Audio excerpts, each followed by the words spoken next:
guys, welcome to Relatable. Happy Thursday, almost done with this week. Today, we are going to talk about some good/lighthearted news. It's been a heavy week. There's some good things that have happened, though, some hilarious things that have happened on the Twitter that I'm going to talk about. So we're going to talk about one good thing, Pastor James Coates being released from jail, how awesome that is, praise God. And then a guy finding shrimp tails, yes, shrimp tails in his cereal. And I'm going to tie it all together in some way. So it's going to be a fun episode, maybe a little breather from everything that we've been talking about this week. I am going to give you some not as fun stuff first because I have a lot to get off my chest. I'm going to give you just a sober reminder, a breakdown of the state that we are in as a country, politically and culturally. Just a quick monologue based on what we're seeing from this presidential administration and our institutional powers that be. And then we'll get into the good stuff. But I have some things that I just need to say. It's a recap of what we've talked about for the past 2 weeks. So if you need specific examples of some of the things that I'm pointing out, some citations, please go back and listen to the previous episodes over the past couple of weeks covering these subjects. Plus, I will be noting a few other things that are going on that we need to be concerned about. Most of you probably know we are in a tough place as a country. Things are not looking good. I'm going to be honest. They're just not looking good. Right now, we've got more migrants than we ever have had cramped into holding facilities that were never meant to hold that many people without food, without water in some cases, and all the resources that they need to survive. These were facilities that were built by the Obama DHS, and this is a state that has been caused and exacerbated by Biden's reversal of Trump's policy to keep migrants in Mexico as their asylum request is being processed. Instead, hundreds of thousands of migrants, minors and adults, are being transferred into cities across the country, especially in the state of Texas, given hotel rooms on the taxpayer dime, some of them separated from their parents, by the way, most of them not tested for COVID, even as there are still Americans who are not allowed to congregate and churches who can't operate at full capacity and schools that won't open despite their students committing suicide due to loneliness and falling behind academically. And there are small businesses that have been forced to close down forever due to the lockdowns. And while all of this is happening at the border, the Biden administration won't allow the media to see what's actually going on in these facilities, to talk to the agents. If this were happening under Trump, the entire media would be shrieking about fascism. AOC would be decrying the concentration camps at the border, and we would be hearing that any Christian who voted for Trump should be second-guessing not just their vote, but their salvation. Meanwhile, some of the same Christians right now who voted for Biden expressly because of this, quote, kids in cages issue, have nothing to say, apparently, about the people stuffed like sardines in these holding facilities.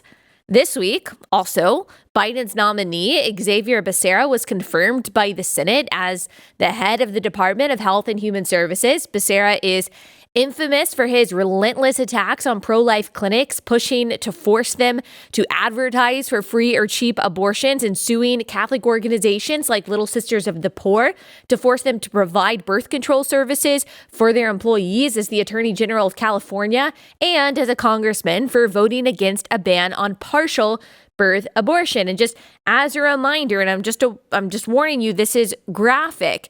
A partial birth or dilation and extraction abortion is performed by partially delivering a baby, puncturing the back of her skull, emptying the skull of the brain, and then delivering the dead baby the rest of the way. Xavier Becerra, now the head of the HHS, failed to vote on a ban on that kind of abortion. This nomination by the Biden administration shouldn't surprise us, though. He assured us a long time ago that he was going to be a firm supporter of abortion. He proved that not just through his pick, but also by fulfilling his campaign promise of doing away with the Hyde Amendment, which he used to want support, an amendment that protects our federal tax dollars from funding the killing of unborn babies. Now, our federal tax dollars will do just that, just as he promised. And speaking of our tax dollars, Biden also signed an executive order to ensure that military members can undergo so-called gender reassignment surgery and receive hormone treatment, again, funded by our money. Another Biden nominee who goes by the name of Rachel Levine was confirmed as the Assistant Secretary of Health and Human Services. Levine is a man who identifies as a woman who, as Pennsylvania Health Secretary, was responsible for the infections and the deaths of the elderly population because of a policy, much like Governor Cuomo's, directing nursing homes and care facilities to accept recovering COVID patients at the same time that he and his family removed their mother from her nursing home. During his hearing, his nomination hearing, Senator Rand Paul asked Levine multiple times if he supported gender transition, including mastectomies and castration for minors without parental consent. And he refused to answer. He said it's complex. But don't worry, the real danger to our children right now are children's books that have been around for 80 years that we as a society can apparently no longer tolerate. There were also, tragically, 2 mass shootings in the past 2 weeks. The first, we were told, had to do with pervasive white supremacy in the country because the shooter was white and 6 of the 8 victims were Asian, even though there was no indication whatsoever that race was a factor. And the data clearly shows us that the primary perpetrators of violence against Asian people in America are not white. We were told that we can no longer name where the coronavirus came from and was covered up by Joe Biden because that also causes these kinds of crimes. I guess disregarding that there is not a country in the entire world that's murdered and oppressed more Asians than China. But Joe Biden doesn't care about that because he has assured us that the growth of the most brutal and racist and dictatorial regime on the planet is a good thing and that it's actually nothing to worry about. We were also told that the Atlanta shooting by the media had to do with his being a member at one point of a Baptist church who's a part of a ministry who has released some podcast episodes criticizing critical race theory. And that may have taught about sexual purity in a way that apparently encourages murdering prostitutes. We took the time on this podcast to remember those victims, the victims of both of the shootings in the past couple of weeks. But a lot of people were so quick to fit all their pet issues into the list of motives that must have pushed the murderer to do what he did that they forgot that the main reason we care about these tragedies is because they're people who died. Victims were also forgotten during that Boulder shooting when activists and journalists on Twitter were giddy with excitement to announce that the shooter was an angry white male. The only problem is he was actually a Muslim immigrant who, according to his family, was mentally unstable and believed that Islamophobes were tapping his phone and stalking him. And then once we found that out, it was no longer about white supremacy. It was no longer about race at all. Even though every person he murdered was white, it apparently had absolutely nothing to do with racism and everything to do with guns. No measures proposed actually do anything to stop these kinds of horrific shootings, since criminals don't care about the law and will always find a way to get guns and to commit the crimes they want to commit. But every measure proposed does make it more difficult for law-abiding citizens to purchase guns to defend themselves. Even as we've seen a surge in violent crime over the past year, even as our borders are virtually open to anyone without any regard to the backgrounds of the people who are coming in, they're saying that in order to be safe, we need fewer law-abiding citizens to be able to purchase guns and defend themselves how they see fit. So all this is happening, and virtually every institution in the country is in lockstep. The major corporations, big tech, public education, academia, the medical field, what passes as the so-called scientific community today, most of our federal government, even parts of our intelligence community and the military are all steeped in the same kind of progressivism that we're seeing from the Biden administration. And we were told that we had to worry about fascism under Trump. Twitter just took down videos from Project Veritas of what's going on at the border. They said it was a mistake. The mistakes always only go one direction. Google deplatformed a social media company a few months ago because it allowed for views that it didn't like. Amazon discontinued distribution of books that talk about the dangers of gender reassignment in children. Military officers publicly attacked a conservative cable news host for his opinions a couple weeks ago. But it's really conservatives, the people with so little institutional power that we are being told by these same entities that are really the ones to worry about.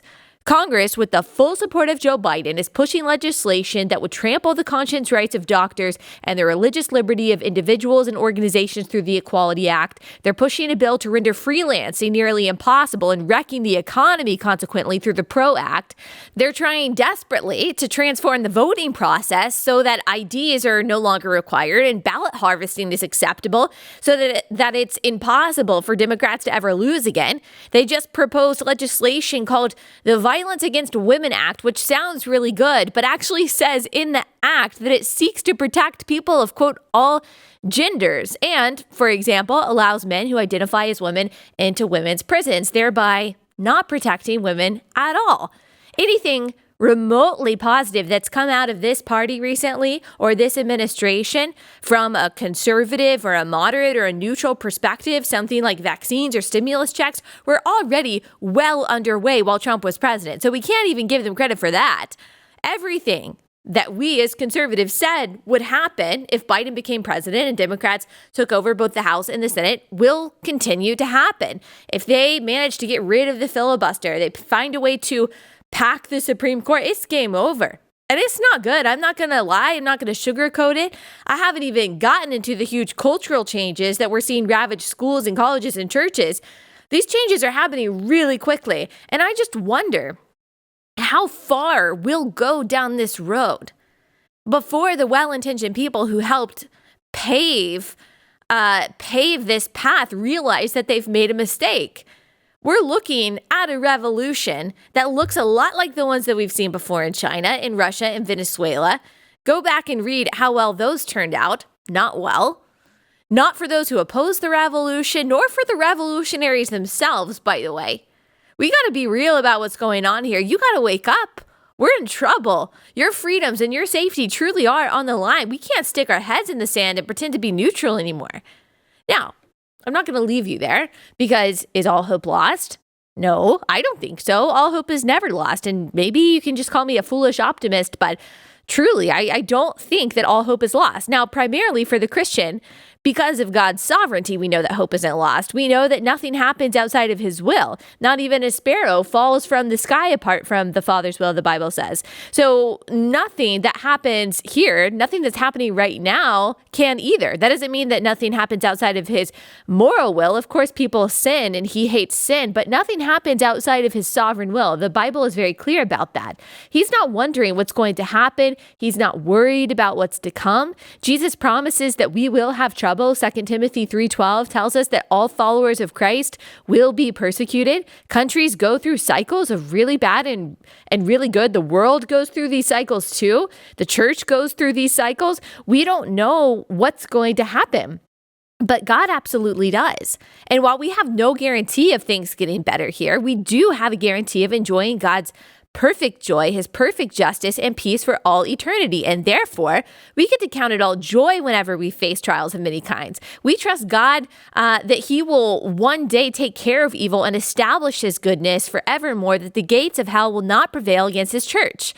But also, I do think in the here and the now, we have an opportunity to push back, to, as I've said before, raise what I call a respectful ruckus. Don't like the curriculum that's being taught at your kid's school. Get like-minded parents and articulate your why and say something about it. Don't agree with your company policy? Say something. I know that's easier said than done, but I've gotten testimonies from you guys that have done it. It makes a difference.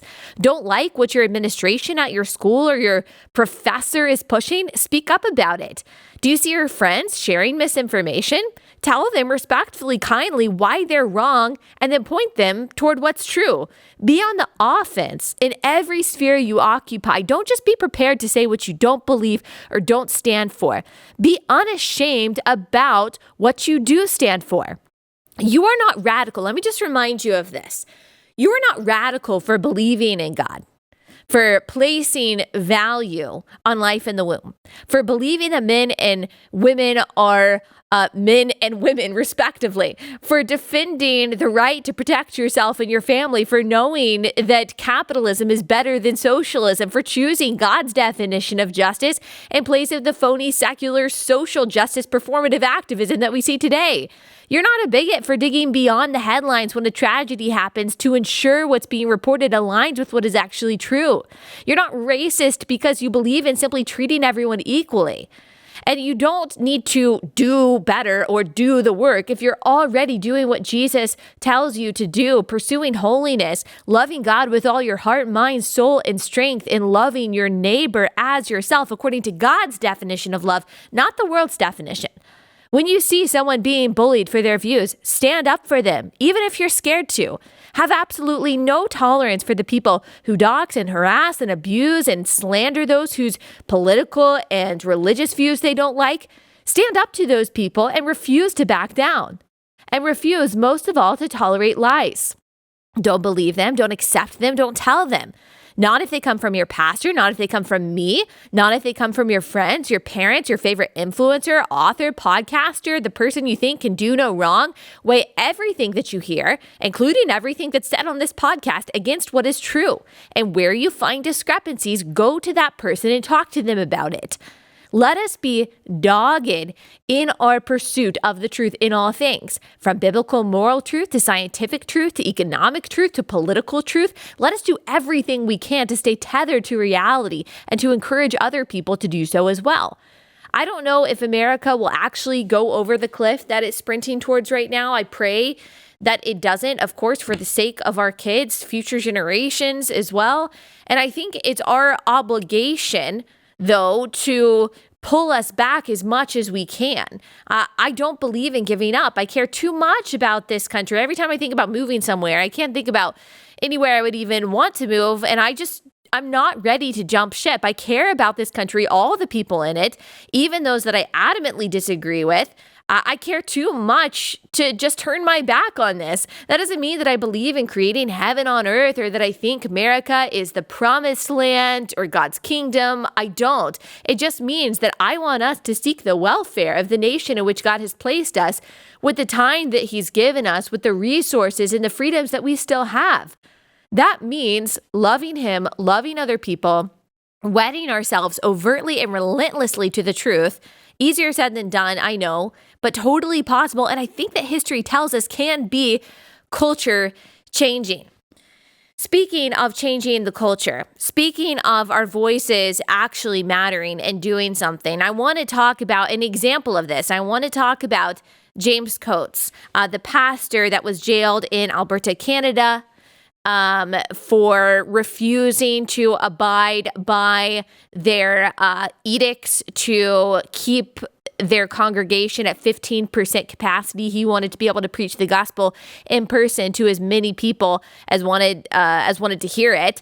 And he was put in jail for that. We had his wife, Erin Coates, on this podcast. We've talked about this story a few times, and we didn't know how things were going to go. If he was going to be released from jail at the same time, in the same city, in the same area, in Edmonton, there were at least 2 child sex predators who were released from jail without any conditions, while the pastor was kept in jail. But he has been recently released from jail, and it's really good news. And I want to talk about that and rejoice over that, and talk about how speaking up about these things actually can make a difference. Now, before we get into that, I do have to tell you guys about an awesome sponsor. And that is National Craft. And well, actually, that's not my sponsor is not National Crafting Month, but it is National Crafting Month. My sponsor is Annie's Kit Club, and they are celebrating National Crafting Month in the month of March with a special 50% offer off a creative, fun, and hands-on way to help take your mind off of life's stress and aggravation. Every month, Annie's Creative Woman Club will send you a brand new craft kit to engage your mind and calm your soul. Annie's sends you all the instructions and special supplies you need to create a new piece of boutique-worthy decor. So if you like to do this kind of thing, but maybe you're like me and you're like, I'm not really that crafty, I'm not artistic, I'm not really, good with that kind of thing, Annie's Kit Clubs makes it super easy. They send you all the supplies, all the instructions you need for painting projects, needlecraft, beading, candle making, soap making, a whole lot more. Just a great way to kind of, have your me time, if you will, if that is something that you need to do, and just kind of rest in a way that's actually productive because you're actually making something that you will use and enjoy. So go to annieskitclubs.com/Allie, save 50% on your first kit. That's annieskitclubs.com/Allie, save 50% on your first kit. That's annieskitclubs.com/Allie.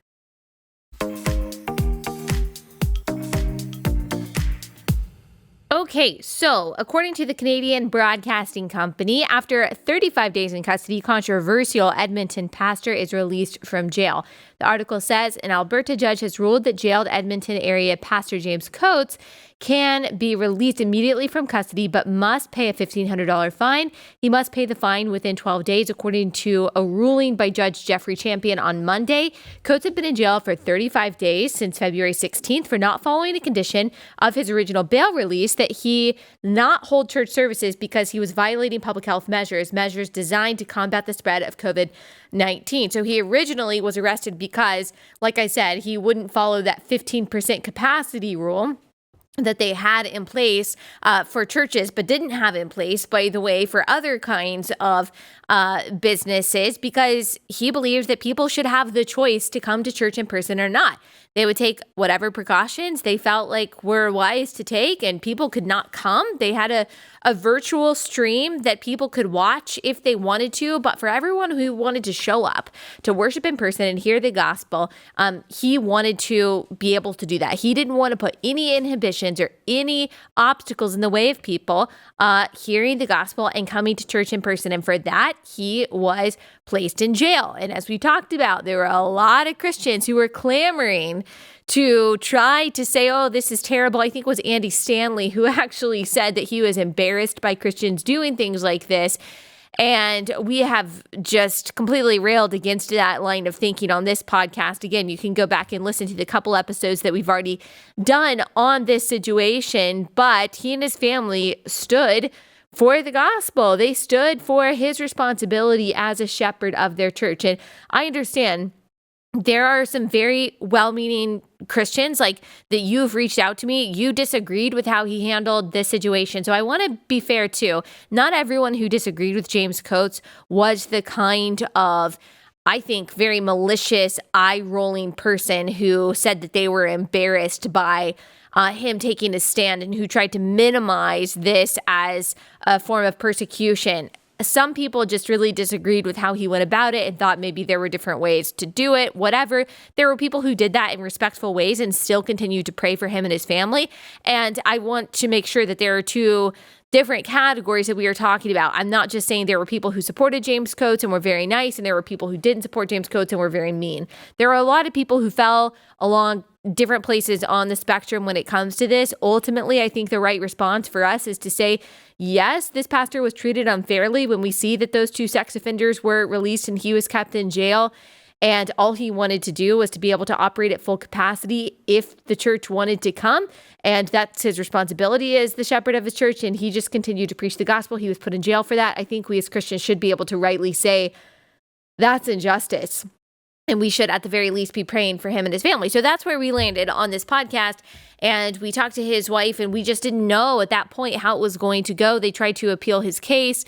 It didn't work. And so we thought that he was at least going to be in jail until May. But there were a lot of people talking about it. I think she did an interview, for example, with Tucker Carlson after she was on this podcast. And Aaron Coates had been talking about this a lot. But I certainly think that you guys listening to this podcast, raising awareness about it, praying about it, I really believe it made a big difference, and that these officials actually did feel pressure because of their hypocrisy and because of these draconian restrictions to actually release him. Who knows what the final push was? Surely his lawyers that were advocating for him were doing a lot of work and doing a really good job. But I really think that the outcry that came from the United States also probably made a difference. Now, Here's some more details about this. He is still charged under Alberta's Public Health Act for holding services that allegedly broke a restriction on the size of gatherings.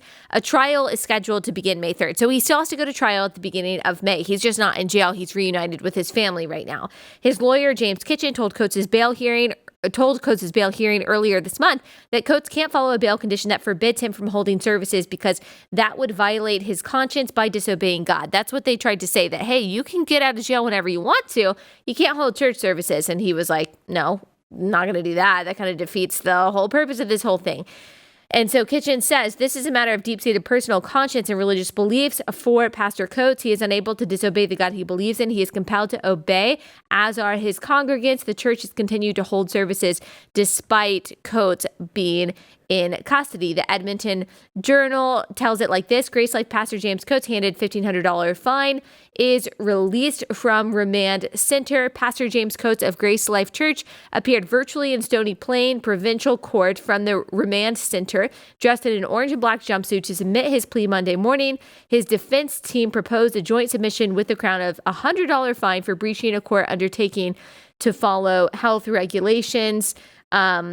The judge did not accept that submission. He instead imposed a $1,500 fine against Coates and credited him that amount for the time that he served. Your decision could have been of danger to the health and safety of those in your community. So he goes along and says that, but he's still released from jail. And so we get to praise God for this. We get to rejoice over this. We get to see what I think is the result, of course, of God answering prayer and working powerfully, but also of people speaking up and raising that respectful ruckus about the things that matter. Coates is not going to be under any court order conditions after he was released from custody. And so that is great news. And this was in liberal Canada. Canada is a lot more liberal right now than the United States. And so even though we as conservatives, as Christians, don't really have any institutional power backing us, like our voices still for now have an impact. They can still influence things. And so the best way that we can make sure that we are shut down is if we start to self-censor and we start not to share controversial opinions and we start not to speak the truth and to speak out about the things that matter because we fear the social consequences of being bullied on social media or of being canceled. We can't fear cancellation and then convince ourselves that we will actually stand ready when true persecution comes our way.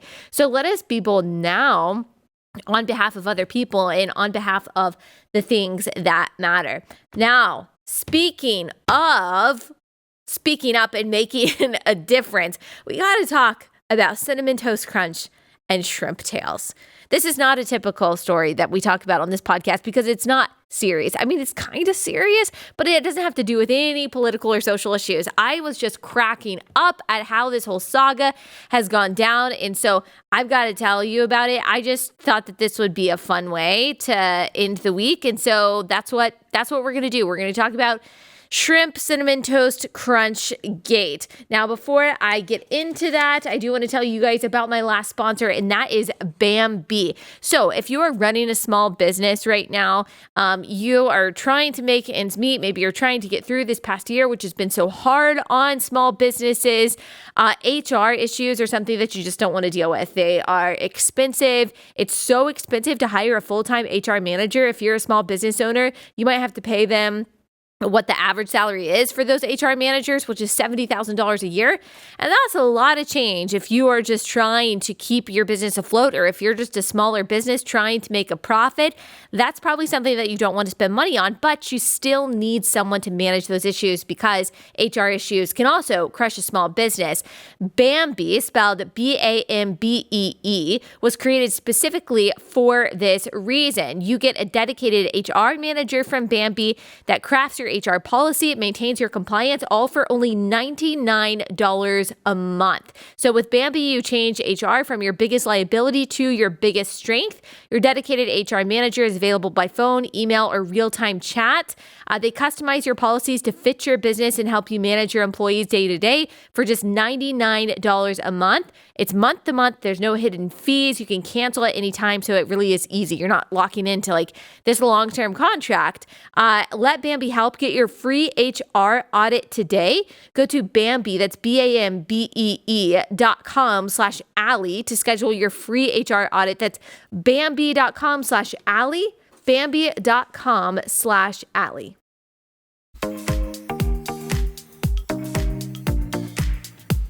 All right. I just got to tell you this. I don't know if you guys have been following. A lot of you aren't on Twitter, which God bless you.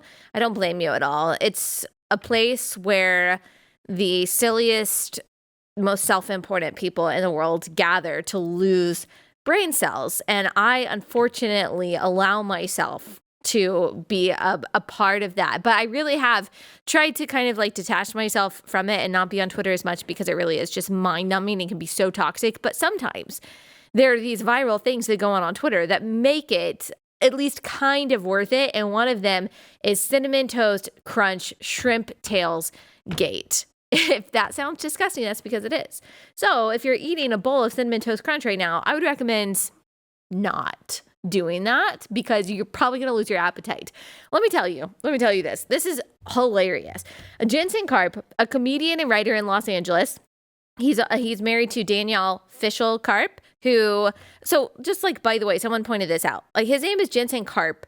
Her name is Fishel Karp, and we're talking about shrimp tails. Just keep that in mind. She played Topanga on Boy Meets World. And so just to give you some context for what that is, he posted a picture on Twitter, and if you're watching on YouTube, which I recommend you doing because it adds to this whole story, he found what looks like shrimp tails in his Cinnamon Toast Crunch. He tweeted this, at CTC Squares, which is Cinnamon Toast Crunch Squares. Why are there shrimp tails in my cereal? In parentheses, this is not a bit. And if you see the picture, like you can pause it and look at this picture. I mean, this is not Cinnamon Toast Crunch. These look like crustacean tails. Then he tweets, guys, let me see. So, okay, Cinnamon Toast Crunch replied to him and said, we're sorry to see what you found. We would like to report this to our quality team and replace the box. Can you please send us a DM to collect more details? Thanks. Poor Cinnamon Toast Crunch has no idea what is heading for them. Jensen Karp replies, guys, I am not sure I'm ready for another box. Cinnamon Toast Crunch replies, we understand your concern. We promise you that our team will look into this and get to the bottom of it. But in the meantime, we want to do everything we can to make this right. We'll need further details to research.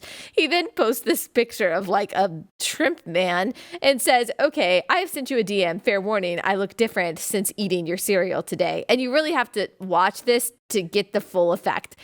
Then Cinnamon Toast Crunch replies to him and says, after further investigation with our team that closely examined the image, it appears to be an accumulation of the cinnamon sugar that sometimes can occur when ingredients aren't thoroughly blended. We assure you there's no possibility of cross-contamination with shrimp.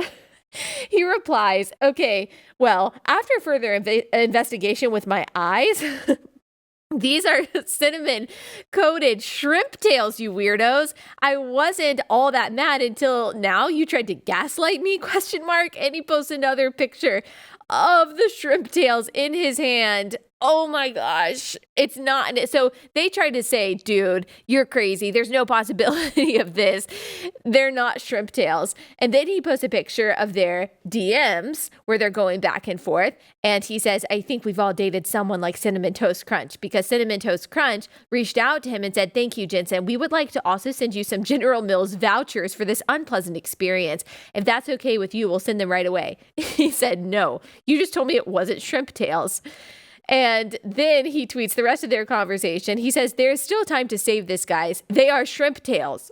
Cinnamon Toast Crunch says, thanks. As mentioned previously, we definitely want to make this right for you. Our quality team would like to get it sent in to us so we can take a closer look. We'll be sending a prepaid addressed envelope so you can send the pieces to us. Can you please confirm that the address you entered in the email, so I guess they emailed back and forth, is where we should send it? We have also created a report for your reference. Thank you. He says, yes, but I'm also going to keep one of the two because your last response publicly was super weird. And since you'll be receiving a shrimp tail, I'll keep one so you don't continue to try to say it's sugar and make me look insane, ? And then he tweets, this goes on for a while, guys, and I feel obligated to tell you all the details. He tweets, I was convinced to go back through the bag since when I first noticed the shrimp tails, I freaked out and closed the box. Here's all my findings, which now also includes a weird little string. So if you see on the picture, there seems to be there's a string. This is in his Cinnamon Toast Crunch, okay? And these little shrimp tail looking things. I don't even know. And then he posts after that. Also, many of the squares have black marks and some are dyed red, ? And yes, I ate a bowl before noticing all of this. So if you see the little picture, it looks like they're just little black things that are toasted into the Cinnamon Toast Crunch that he is posting a picture of from this bag. And someone responded to him and said, hey, I study crustaceans at the Natural History Museum in LA. Those do look a bit like a shrimp's telson and uropod's tail. I would totally love to look at your specimen under a microscope. We might even be able to extract DNA to confirm its species or if it's indeed cinnamon sugar. And he said, let's get real Nancy Drew about this. And then someone responded to his picture of the Cinnamon Toast Crunch with the black things on it. Mouse or rat droppings, they said, guaranteed they made a home in a bag of flour or other raw ingredient, and all of the shrimp string and everything else is their scavenged items. And he responded, I just screamed inside my house. Then he posted another picture and he said, update, my wife, Topanga, has a stronger stomach than me and checked the other bag in the family pack. So this is a family pack. And so I think there are 2 bags of Cinnamon Toast Crunch in the box, or they come with 2 boxes. He says this one seems taped up. You can see the picture at the bottom, it had been opened and it was taped up with masking tape, and also appears to include, I don't even want to say it, dental floss. And then he says, I called poison control. And by the way, these tweets all have thousands and thousands of likes and some of them thousands of retweets. So I called poison control. Good news is, if it is rat poo, I won't feel the flu-like effects of an infection for a few days. That's good. And then you really have to see the picture for this part to look funny. People started making photoshopping boxes of Cinnamon Toast Crunch with shrimp tails coming out of it and rat droppings on it, and then changing the text on the box to say real droppings or real shrimp tails. Very funny. Okay, he goes on and he keeps talking about the back and forth between him and Cinnamon Toast Crunch in his DMs. So they say that, look, okay, we're going to pick up the shrimp tail, but FedEx needs you to be at your house for 3 hours during the day so we can pick this up. We can take it to our lab and we can check out what's going on.